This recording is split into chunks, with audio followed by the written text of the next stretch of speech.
Unang-una, hindi ako nadudumi. Every 3 days ang dumi ko. Hindi normal yun eh. Inaatake pa ako ng ulcer kasi mahapdi yun sa sikmura. OFW ako. Pagbalik ko dito sa Pilipinas, high blood ako 150/100 eh. Tapos sa misis ko, sumusuka ng dugo yun. Tapos nagkaroon siya kasi ng punggo sa baga na hindi kayang pagalingin ng kahit mga synthetic drug. Yung father ko po kasi lumaki yung dalawang paa niya dahil sa arthritis. Hindi na po siya nakatayo with the span of 4 months. Torture yun pagka nalaman may cancer ka. Lagi mo isipin yun, lagi kang mag-iisip na mamamatay na ako, gano'n. Kaya nawala ka na ng gana sa pagkain, nawala ka ng gana sa buhay. Parang bumigay na ako. Talagang nakakabahala ng pataas na dami ng mga nagkakasakit sa buong mundo, lalo na dito sa Pilipinas. Pero huwag kayong mabahala dahil lahat ng problema ay may nararapat na solusyon. Ako po si Kuya Kim at welcome po sa The Sante Barley Solution. Alam niyo ba na halos 25 milyon Pilipino na ang may alta presyon at 15 milyon sa kanila ay hindi alam na meron na pala silang ganitong karamdaman? 2 sa bawat 5 Pilipino ang maaring meron na palang diabetes at lagi tayo nasa top 20 countries na may diabetes sa buong mundo. Hindi rin maikakaila na paraming tao na nagkakaroon ng cancer dito sa Pilipinas at ang cancer pa rin ang isa sa mga leading cause of death sa buong mundo. Ang mga halimbawang yan at sangkaterma pang sakit at karamdaman ang nagiging resulta ng unhealthy lifestyle ng mga tao. Paninigarilyo, labis na pang-inom, pagkain ng mga processed foods, kakulangan sa exercise, stress sa trabaho at iba pang mga gawaing hindi nakakatulong sa ating kalusugan. Ang ating katawan ay may kakayahang labanan ng mga sakit, self-healing po ito kung tawagin. Kailangan lang natin magkaroon ng healthy lifestyle at mga natural na pamamaraan upang palakasin to. Kung kaya naman, mapapansin natin na bumabalik na rin ang mga tao sa mga natural na pamamaraan dahil patuloy na napapatunayan ang kakayahan nitong gawing healthy ang ating pangangatawan. Natural products for natural healing. Pero bakit nga ba mas okay ang mga produktong natural? Napakarami pong kaakibat na harmful side effects ng conventional medicine. Katulad na lamang ng ibang antibiotic. Magagamot nga ang iyong impeksyon pero maaari ka namang mabingi, mawala ng paningin, at higit sa lahat, maapektuhan ang iyong internal organs katulad na lamang ng liver at kidneys. Pero may magandang balita! Alam niyo ba na mayroong kumpanya dito sa Pilipinas na maaasahan sa dekalidad ng natural and organic products na makakatulong sa ating health and wellness? Ito ay ang Sante International na barley company.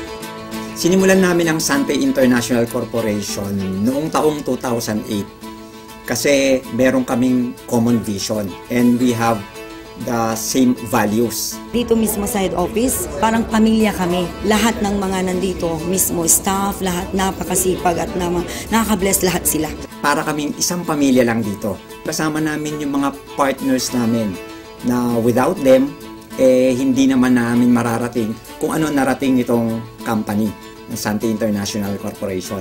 Ang mga produkto ng Sante International ay walang halong synthetic ingredients na maaaring makaharm sa ating katawan. Natural na natural po at sinisiguro ng kumpanya na the best lang ang barley na makukuha nyo. Para magbigay pa ng mas maraming impormasyon tungkol sa Sante International, pakinggan po natin ang kanilang CEO na si Joey Marcelo.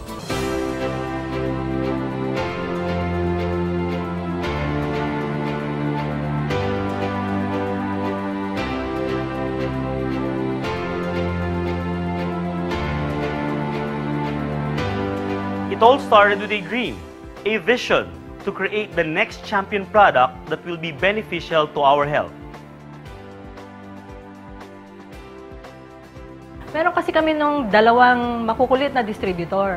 Ang sabi nila sa amin, Ma'am, Sir, mag-market naman tayo ng barley. Itong produktong to, sikat na ito sa buong mundo. Pero sa Pilipinas, ngayon pa lang magsisimula. Tagal namin pinag-isipan yun. Of course, ako as a person, as a network marketer, I'm open-minded to opportunities. So what I told them is, sige, what I'll do is I'll look for a research team to review or study barley.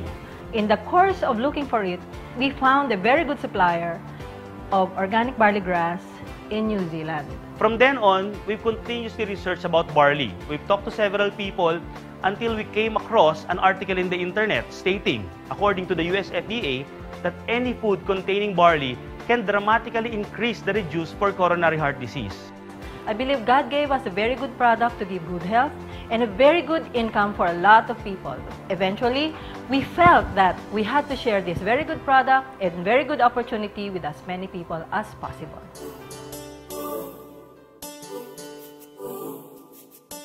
What I love about this business is that more than the profit, meron talagang rewards na mahirap i-describe. I mean, of course, we want people to feel better through our products. Pero hindi lang yun eh.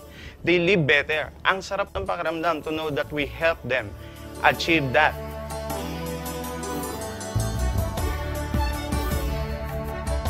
Hindi ko akalain na ipagbabago sa buhay ko. Nakuha ko lahat dito, yung dating salat kami sa financial. Ngayon masasabi ko na meron akong financial freedom.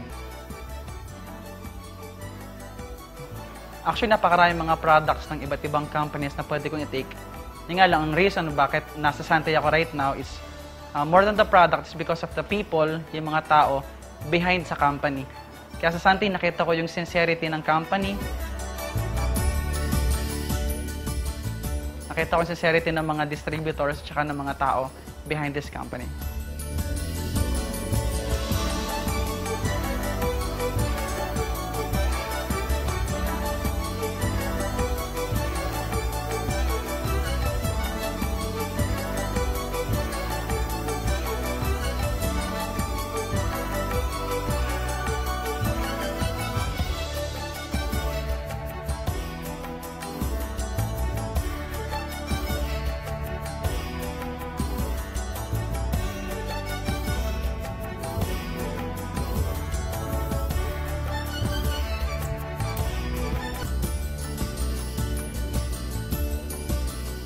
But the thing is, we never stop.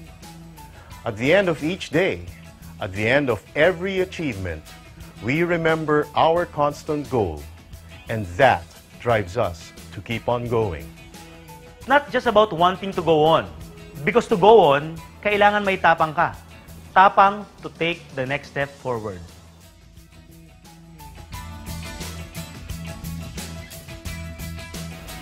If you are a Santay distributor, one of the things that you will value and one of the things that you will notice is how the directors, the employees, the management, and the uplines all together have created an environment that makes Santay a one big happy family. Isa siyang pamilya na masaya.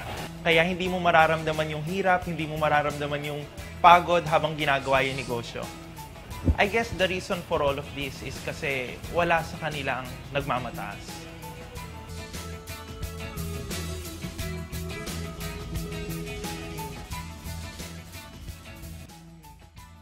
Lahat ng bagay ay pwede mo makamit, pero isa lang naman ang katapat ng bawat pagsubok na iyong haharapin.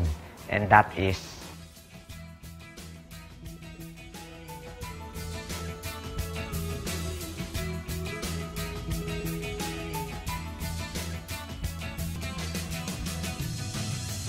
what I love most about Santay is the product, people, the system, triathlon team, the events, the management, income, training. Dito ako gumaling. What I love most about Santay is, we work hard. But we work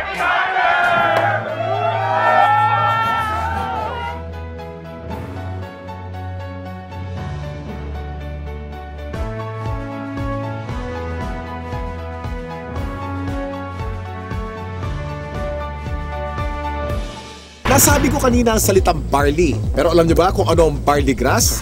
Alam niyo ba na ang barley ay ang natatanging halaman sa mundo na nakapagbibigay ng sapat na nutrisyon para sa tao mula pagkapanganak hanggang tumanda ito? Ito'y base sa 13-year research ni Dr. Yoshihide Hagiwara, isang scientist, pharmacologist at inventor. Hindi basta-basta ang damo na ito. Kinikilala ng science na pinaka-nutritious ang barley sa lahat ng kinakaing halaman. Tinuturing itong total complete food. Ang barley grass ay kumpleto sa vitamins, minerals, amino acids, enzymes plus chlorophyll, phytonutrients and phytochemicals na kailangan ng katawan para lumakas ang immune system at makaiwas sa mga dreaded disease katulad ng cancer. Ang barley grass din ay isa sa mga may pinakamataas na antioxidant sa lahat ng pagkain sa buong mundo at nakakatulong itong i-flush out ang mga harmful toxins sa ating katawan. Ang antioxidants ay mga substance na nagpoprotekta sa ating katawan mula sa mapanganib na free radicals. Ang free radicals ay natural na pinoproduce ng ating katawan tuwing tayo'y kumakain o na-expose sa usok at iba pang environmental hazards. Maaari itong magdulot ng heart disease, diabetes, cancer at iba pang sakit. Pero dahil sa antioxidant, protektado ka sa mga ganitong karamdaman. At hindi lang yan ang benefits ng barley grass. Pinapaganda nito ang health ng ating colon, binababa ang bad cholesterol levels, nakakagaang ng mga gastrointestinal at respiratory conditions, pinapaganda ang blood circulation, nakaka-minimize ito ng body odor, nagpabalanse ng acidity levels ng ating katawan, nakakababa ng blood sugar levels, nakakatulong sa digestion at nakakadelay ng aging process. Ang daming benefits ng barley, hindi po ba? Napatunayan na rin ng US Food and Drug Administration ang kakayanan ng barley na makaiwas sa mga sakit sa puso. Kung may sakit ka, palalakasin ng barley grass ang iyong katawan upang labanan nito ang mga nabubuhay na bakterya at virus. Nakakabilib, di ba? Isa ang barley sa mga pinakamatagal na pananim sa mundo. Mahigit 8,000 years nang tinatanim ng tao ang barley. Sinasaka na ang barley kahit nung panahon pa ni Jesus Christ. Pero meron ding pagkakaiba mga barley sa iba't ibang parte ng mundo kung kaya't sinisiguro ng Sante International na fresh, purong-puro at certified organic ang kanilang ini-import na barley grass mula pa sa New Zealand. Nandito po tayo sa barley plant in New Zealand and right now nakikita nyo po, we're in the process of harvesting the barley. This is a 4-hectare property and the harvesting process started several weeks ago. This is an entirely organic plantation, organic farm certified by New Zealand. Kung mapapansin nyo po, yung pag-harvest, it's around a few centimeters lang po and this farm will only be harvested once. So meaning after harvesting yung young barley grass, pinapalaki na po yung mga barley and pinapatubo na yung mga grains niya. Yung grains niya, ibang application naman po yun, but we are just getting the topmost portion of the barley grass, okay? So one harvest lang po because after harvesting yung topmost portion, nandun po yung pinaka highest quality ng barley natin and then that's it, okay? Palalakihin na po siya until maging barley grain. Tandaan, hindi lahat ng nagsasabing organic ang kanilang produkto ay organic talaga. Pero ang mga barley grass ng Sante mula sa New Zealand ay certified ng BioGrow. Ito ay isa sa mga leading certification agency ng New Zealand. Sure na sure ka na mapagkakatiwala ang quality ng organic barley grass products ng Sante International dahil sinasa puso nito ang pagiging The Barley Company. Kaya kapag Sante, organic barley grass. Kaya kapag organic barley grass, Sante. Ang barley grass by itself is a total complete food. No? Pagkain yan, actually 37 times yan minention sa Bible. Ganun siya kahalaga. No? So if you are taking regularly, like for example barley, no, you will get the most out of all the nutrients that God has provided through plants.